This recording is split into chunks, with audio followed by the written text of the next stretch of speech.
Good evening, everyone. Welcome to the Northeast PSC.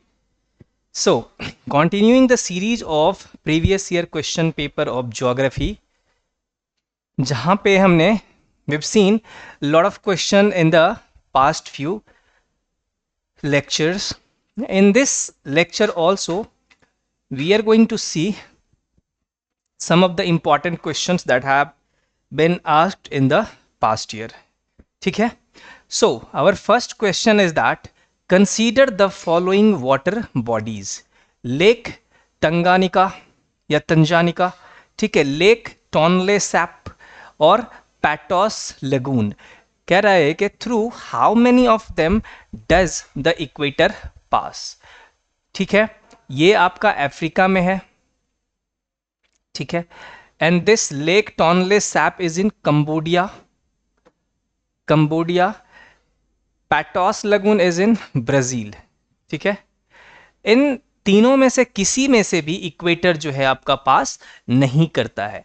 ठीक है, तो ऑप्शन क्या हो जाएगा? नन. किसी में से भी आपका इक्वेटर पास नहीं करता है. Getting it? सो देखो, अगर इस तरीके के क्वेश्चंस हैं तो कैसे हैंडल होगा, है ना. विदाउट ऑब्जर्विंग द मैप कि क्या हो रहा है वर्ल्ड में, without following the newspaper, you are not going to mark such questions. ठीक है, क्योंकि आपको पता ही नहीं होगा कि ये अजीब अजीब नाम सब कहाँ का है. ठीक है, पता भी नहीं चल रहा है. तो दैट इज वाई ये सब क्वेश्चन इसीलिए है मैप बेस्ड क्वेश्चन, क्योंकि यहाँ कुछ ना कुछ हो रहा है. ठीक है, एंड ऑन दैट बेसिस जो है UPSC touches the other dimension, other aspects of that particular region, and उसके ऊपर जो है क्वेश्चन फ्रेम होता है. Getting it? So that is why reading newspaper becomes very important.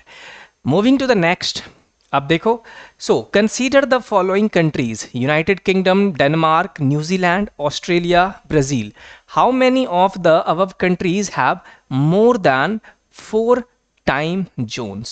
United Kingdom के पास जो है 9 टाइम जोन्स है. ठीक है, ऑल्दो जो यूनाइटेड किंगडम है वो एक छोटा सा कंट्री है, बट उसके जो टेरिटरीज हैं थ्रू आउट द वर्ल्ड, ठीक है, टोटल मिला करके 9 टाइम जोन्स है यूनाइटेड किंगडम के पास. ठीक है, Denmark is having how many? Denmark is having 6 time zones. ठीक है, 6 time zones. New Zealand is having only 2 time zones. Australia is having 5 time zones and Brazil is having 4 times zone. ठीक है, थोड़ा सा factual question है. तो क्या है? How many of the above countries have more than 4 time zone. ठीक है, ब्राजील के पास 4 ही है, ये नहीं होगा, ये नहीं होगा, तो कितने हैं? Australia, Denmark and United Kingdom, that is only 3 is the correct answer. ठीक है, moving to the next, consider the following pairs. एक तरफ रीजन है, दूसरे तरफ कंट्री है. ठीक है, ये जो रीजन है किस कंट्री का पार्ट है, यही आपको जो है देखना है. In how many of the above rows is the given information correctly matched? Mallorca Italy में है, नॉर्मेंडी स्पेन में है, सार्डिनिया फ्रांस में है. क्या? जो सार्डिनिया है दैट इज इन इटली. ठीक है, Italy. Normandy that is in France, and Mallorca जो है दैट इज इन स्पेन. ठीक है, तो इसमें से जो है आपका कोई भी पेयर जो है करेक्टली मैच्ड नहीं है. तो which one? None is correct answer. Moving to the next, consider the following countries: Finland, Germany, Norway, Russia. How many of the above countries have a border with North Sea? ठीक है, देखो ये जो bordering है, मैं आपको बार बार बोल रहा हूं कि जहां भी यूपीएससी जो है फोकस करती है उस प्लेस को, उस रीजन को जहां पे कुछ ना कुछ हो रहा है. ठीक है, तो यूरोप का पार्ट जो है that is the focus point. जो आपका जो अफ्रीकन रीजन है that is the focus point. Getting it? तो जो नॉर्वे है एंड जर्मनी, ठीक है, नॉर्वे एंड जर्मनी जो है that touch the border of North Sea. Finland नहीं है, रसिया नहीं है. You can see over here on the map, ये जो है आपका नॉर्थ सी है एंड ये है आपका नॉर्वे. ठीक है, थोड़ा सा लेट मी चेंज इट, ठीक है। सो नॉर्वे, एंड यहाँ ये है आपका जर्मनी। फिनलैंड तो कहीं पे स्वीडन के बगल में है, ठीक है, एंड रसिया जो है also not touches this.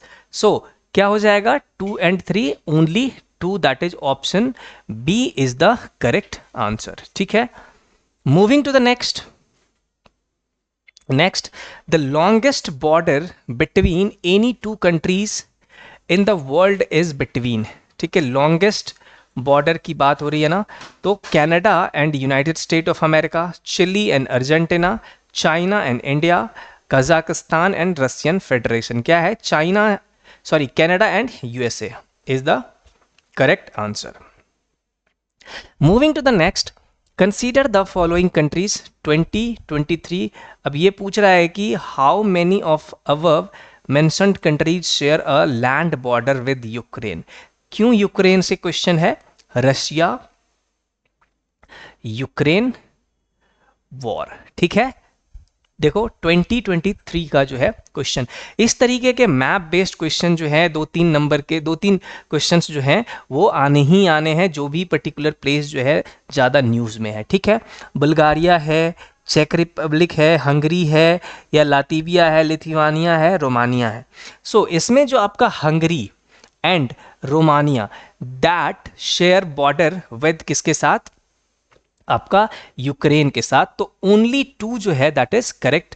You can see over air on the map also, this is the Romania का part, right, and this is the Hungary का part.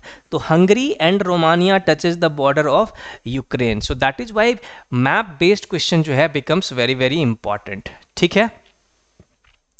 Moving to the next, consider the following countries, Azerbaijan, Kyrgyzstan, Tajikistan, Turkmenistan, Uzbekistan. Which of the following, which of the above have borders with Afghanistan. क्यों है ये अफगानिस्तान का question, क्यों, क्योंकि जो आप देखोगे अफगानिस्तान में जो गवर्नमेंट का उलटफेर हो रहा था उस टाइम पे, दैट इज वाई दिस, ठीक है। Afghanistan was very much in the news, ठीक है।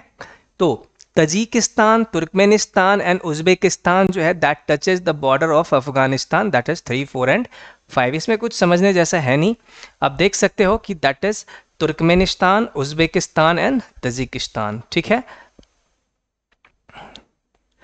नेक्स्ट क्वेश्चन आपका कह रहा है कि एक तरफ सी बॉर्डरिंग है, दूसरी तरफ कंट्री है, ठीक है।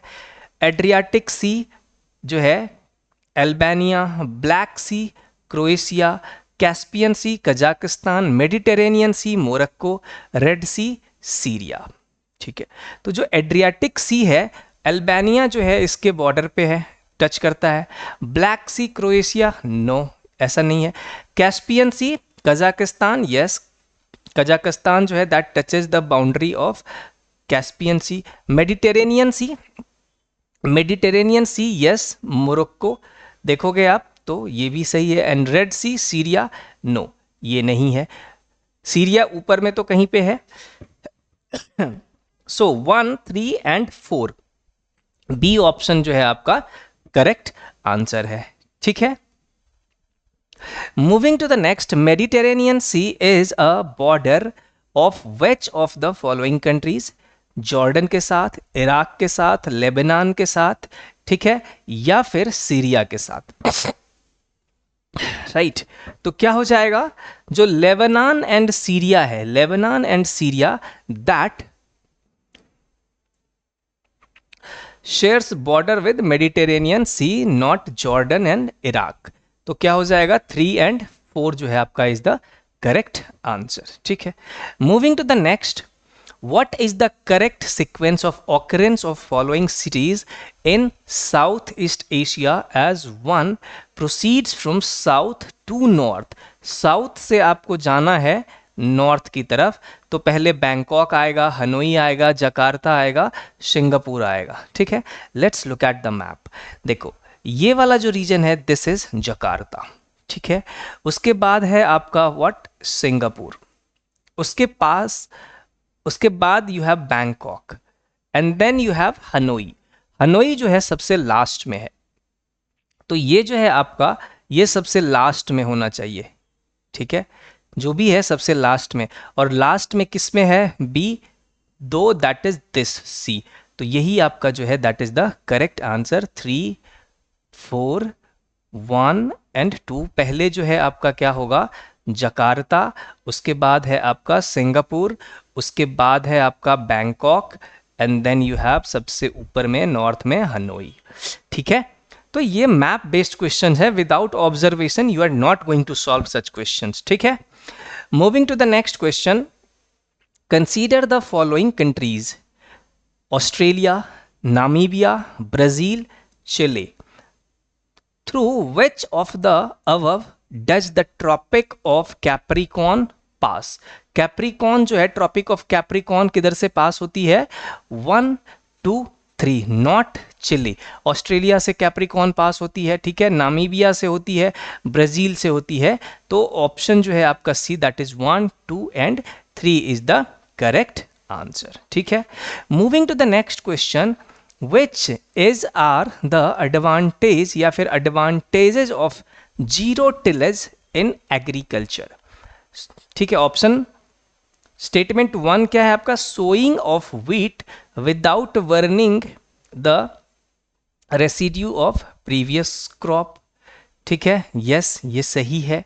Sowing of wheat without burning of residue of previous crop, without the need for nursery of rice saplings, direct planting of paddy seeds in the wet soil is possible। ऐसे normally क्या होता है कि अगर आपको पैडी का, धान का जो खेती है, तो एक पहले फील्ड में जो है बीज क्या किया जाता है, गिराया जाता है, एंड देन उसको उखाड़ करके फिर से नए फील्ड में उसको क्या किया जाता है, इम्प्लांट किया जाता है, ठीक है। तो ये कह रहा है कि एक ही बार में पॉसिबल है क्या जीरो टिलेज फार्मिंग में, तो यस एक ही बार में पॉसिबल है, ठीक है। मतलब without the need for nursery, nursery का जो है कोई जरूरत नहीं है, सीधा सीधा आप क्या करो, यहां पे प्लांट करो। Carbon sequestration in the soil is possible, yes carbon sequestration भी पॉसिबल है जीरो टिलेज फार्मिंग में। तो आपका 1, 2 एंड 3, कार्बन सिक्वेस्ट्रेशन का मतलब क्या हुआ कि कार्बन डाइऑक्साइड को अब्जॉर्व करना है ना। सो ऑप्शन जो है D, 1, 2 and 3 is the correct answer. Moving to the next, in the context of India which of the following is are considered to be practice या practices of eco-friendly agriculture? eco-friendly agriculture है, ठीक है, क्या है, crop diversification, yes obvious सी बात है कि क्रॉप डाइवर्सिफिकेशन मतलब eco friendly agriculture. Legume intensification, legume intensification का मतलब क्या है, जो दाल वाला है ना क्रॉप है उसका ज़्यादा से ज़्यादा यूज़ करना, ज़्यादा से ज़्यादा यूज होगा तो क्या, जो नाइट्रोजन है उसका अमाउंट बढ़ेगा इन द सॉइल, और ये भी आपका इको फ्रेंडली एग्रीकल्चरल के लिए क्या है, बेस्ट है। Tensiometer use, yes. Vertical farming, vertical farming का कोई मतलब इस तरीके का जो है क्या कह रहा है कि in the context of India which of the following is are consider to be practice of eco friendly agriculture. तो वर्टिकल फार्मिंग को हम इको फ्रेंडली कंसीडर कर सकते हैं, बट यू नो कि अकॉर्डिंग टू द क्वेश्चन अगर आप देखोगे तो दिस इज नॉट ट्रू। तो क्या है, select the correct answer using the code given below, ठीक है। 1, 2 and 3 only is the correct answer. Next, so क्या कह रहा है कि what is the use of biochar in farming. Biochar क्या होता है कि बायोचार जो है that can be produced by heating the plant residue, ठीक है, plant residue. So biochar can be used as a part of growing medium in vertical farming. Can be, और इस तरीके के सेंटेंस भी यू कैन फोकस पकड़ सकते हो आप, तो yes it can be, possibilities है। When biochar is a part of growing medium, it promotes the growth of nitrogen fixing microorganism. Yes, this is also true. When biochar is a part of growing medium, it enables the growing medium to retain water for longer time. ठीक है, ये भी क्या है, सही है। तो which of the statement given above is are correct, तो क्या हो जाएगा 1, 2 एंड 3 जो है आपका करेक्ट आंसर। ठीक है, moving to the next, with reference to organic farming in India, consider the following statements. The National Program for Organic Production, that is NPOP, is operated under the guidelines and directions of Union Ministry of Rural and Development. देखो जो आपका NPOP है ना, that is National Programme for Organic Production, that ये जो है आपका किसके अंडर में है, ये है आपका Ministry of Commerce and Industry, मोकी, not the Ministry of Rural and Development. ठीक है, तो ये जो है आपका क्या हो गया, इनकरेक्ट हो गया। ऑप्शन जाओगे, करेक्ट पूछ रहा है आपसे, तो ये खत्म हो गया, ये खत्म हो गया, बच गया क्या 3, 2, 3, तो दोनों को आपको पढ़ना पड़ेगा। The agricultural and processed and Products Export Development Authority, that is APEDA, functions as the secretariat for the implementation of NPOP. Yes, APEDA जो है that function as the secretariat for the implementation of NPOP. Sikkim has become India's first fully organic state. ये भी क्या है आपका सही है, option जो है B, that is the correct answer. Moving to the next, what can be impact of excessive या फिर inappropriate use of nitrogenous fertilizers in agriculture? Proliferation of nitrogen fixing microorganism in soil can occur. अच्छा, proliferation कैसे होगा nitrogen fixing micro organism, ये तो decrease करेगा ना अगर आप you are using excessive use of nitrogenous fertilizer, तो there is a decrease in nitrogen fixing microorganism. Proliferation नहीं है, इंक्रीमेंट नहीं है। ठीक है, तो ये इसकी कहानी खत्म, इसकी कहानी खत्म, आपसे पूछा ही जा रहा है करेक्ट आंसर के लिए। ठीक है, तो 2 या फिर 2 and 3, let's read. Increase in acidity of soil can take place. Yes, it can take place. Leaching of nitrate to the groundwater can occur.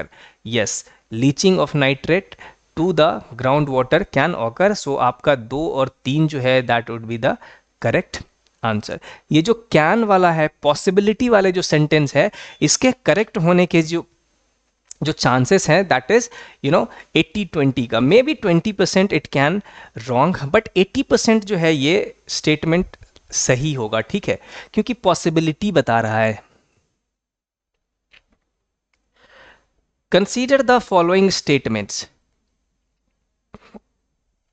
मेज can be used for the production of starch, again can be, yes, it can be used for the production of starch. Oil extracted from maize can be a feedstock for biodiesel. Yes, it can be, oil can be extracted from maize.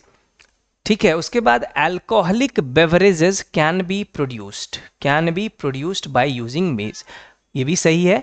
तो which of the statement given above is are correct? आपका 1, 2 and 3 जो है that is the correct answer. Moving to the next, ठीक है, क्या कह रहा है कि consider the following organism: Agaricus, Nostoc, Spirogyra. Which of the above is are used as biofertilizer या फिर biofertilizers? इसमें से एक ही है that is Nostoc, जिसका यूज किया जाता है as a bio fertiliser. Nostoc is a blue green algae, ठीक है, that can be used as a what, bio fertiliser. तो क्या हो जाएगा ऑप्शन जो है आपका B, that is 2 only. Spirogyra and Agaricus जो है it is not used as a bio fertiliser. So option जो है B as the correct answer. ठीक है, moving to the next, with reference to micro irrigation की बात हो रही है। Which of the following statements is are correct? ठीक है, फर्टिलाइजर या फिर nutrient loss can be reduced. Yes, it can be reduced. Fertiliser nutrients loss can be reduced. It is the only means of irrigation in dry land farming. ये जो only है, ऐसा हो सकता है कि और कुछ नहीं हो सकता है माइक्रो इरिगेशन के अलावा? तो ये स्टेटमेंट भी क्या है, रॉन्ग है। In some area in some areas of farming receding of groundwater table can be checked। अगर माइक्रो इरिगेशन है, बहुत ज़्यादा इंटेंसिव यूज़ ऑफ वाटर नहीं है, तो क्या होगा, बहुत ज़्यादा मतलब जो जहाँ जहाँ पे प्लांट को इरिगेशन का ज़रूरत है वहाँ पे आप इरिगेट कर दे रहे हो, ठीक है, तो क्या होगा, तो receding of ground water stable can be check, मतलब जो ग्राउंड वाटर डिप्लीटिंग हो रहा है वो क्या होगा, कम हो सकता है ना। तो 1 और 3 जो है that is the correct answer. ठीक है, ऑप्शन सी जो है आपका क्या है, करेक्ट आंसर है। Next, moving to the next question which reads salinization occurs, ठीक है, when the irrigation water accumulated in the soil evaporates, leaving behind salts and minerals. What are the effects of salinization, ठीक है, on the irrigated land? It greatly increases the crop production, ठीक है, it makes some soil impermeable, ठीक है, it raises the water table, it fills the air space in the soil with water, ठीक है। salinization occurs when irrigation water accumulated in the soil evaporates, ठीक है, तो it makes some soil impermeable। Option B जो है आपका क्या हो जाएगा, इज द करेक्ट आंसर। ठीक है, moving to the next which says that which features of some species of blue green algae help promote them as a biofertilizers. They convert atmospheric methane into ammonia, which the crop plants can easily absorb readily. They induce the crop plants to produce the enzymes which help convert atmospheric nitrogen to nitrates. They have the mechanism to convert atmospheric nitrogen into a form that the crop plants can absorb readily, ठीक है। They induce the roots of the crop plants to absorb the soil nitrates in larger quantities. क्या होगा, which of the feature of some species of blue green algae help promote them as a bio fertiliser. So they have the mechanism, इसके पास ऐसा mechanism है to convert atmospheric nitrogen into a form that crop plants can absorb readily. Option C जो है आप इसका जो है करेक्ट आंसर। ठीक है, consider the following statement. Statement 1 जो कह रहा है कि circular economy reduces what, the emission of greenhouse gases. Statement 2 क्या कह रहा है, circular economy reduces the use of raw material as inputs. ये भी सही है, ये भी सही है। Circular economy reduces what, wastage in production process. Yes, ये भी सही है। तो which one of the following is correct in respect of the above statement? Both statement 2 and statement 3 are correct. ये भी सही है, ये भी सही है, ठीक है। and both of them explain statement 1. yes, देखो क्या कह रहा है कि statement 1 जो है आपका that is circular economy reduces the emission of greenhouse gas, ठीक है। अगर आप सर्कुलर इकोनॉमी का मतलब क्या कि जैसे कोई प्रोडक्ट है, ठीक है, फिर से उसका यूज, तो इस तरीके से क्या हो रहा है, इस तरीके से जो आपका एमिशन है, क्योंकि कुछ भी मैन्युफैक्चर करने में क्या हो रहा है कि कार्बन डाइऑक्साइड एमिशन हो रहा है ना, कार्बन डाइऑक्साइड एमिशन हो रहा है। तो अगर आप ऑलरेडी प्रोड्यूस चीज़ को रिसाइकल करके और फिर से उसको यूज़ करते हो तो ऑब्वियस सी बात है कि क्या होगा, ग्रीन हाउस गैस का रिडक्शन होगा। तो circular economy reduces the use of raw material as inputs, obvious सी बात है क्योंकि आप उसी प्रोडक्ट को फिर से रिसाइकल करके यूज करोगे।